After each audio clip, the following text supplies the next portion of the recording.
Hey standing kids, here is your job today for writing. So I thought it would be easier if I told you what your job was and gave you directions, and then you know where you can go from for your writing period today. At the end of this, you can always come back and re-look at what I've told you about and what your jobs are today. So if you're having a trouble and you forget, what should I be doing? Come back to this video and look, okay? Mrs. Standen's letting you know right now. At the end of this video, in all, you're probably gonna have about 30 minutes to write today. So it's gonna be a good writing day. First off, yesterday we started talking about dialogue and really making sure that your dialogue is telling a story and developing your character. So really good example is The Last Kids on Earth. So how Jack Sullivan is talking when he's talking about him being a post-apocalyptic hero. So when he's talking about June Del Toro at the beginning, and he's talking about June Del Toro, the damsel in distress, and he's being really dramatic about it. And that's developing him as a character and him as a hero.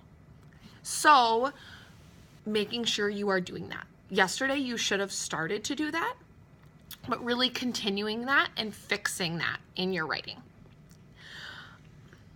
What I want you to do first today, before you do anything else, is I want you to go through your piece and underline all of your dialogue. So go through, reread your story, and if someone is talking, underline it. Okay.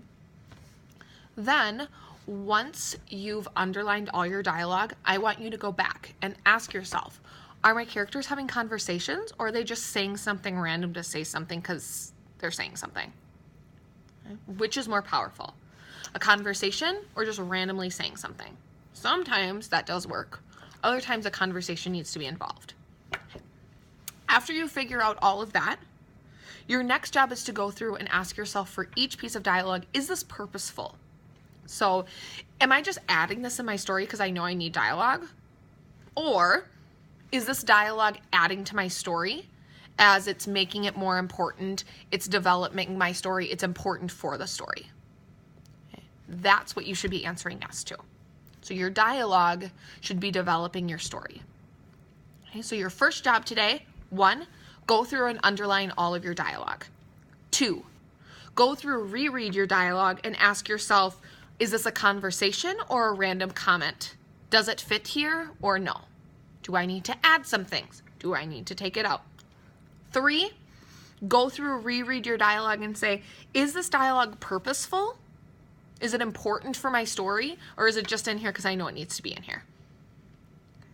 After you're done with those 3 things, then you can go through, finish your story, go add things. But those are your first 3 priorities. As you're continuing to write your story, don't just forget about what we're talking about right now. Okay, really think about that. I'm going to put in this dialogue. Is it purposeful? Am I developing this character? Is this something this character would say in this moment? Or is it just a random, I'm going to get gas because my car's empty? Or is it I have a meeting in 5 minutes and my car is almost on empty and I need to get all the way across Eau Claire. I need to get gas. There's a big difference between the 2. Yesterday, you were such hard workers. Please continue that today. Underline dialogue. Conversations or random comments, is it adding an important or just in there? Then finish your piece. Good luck.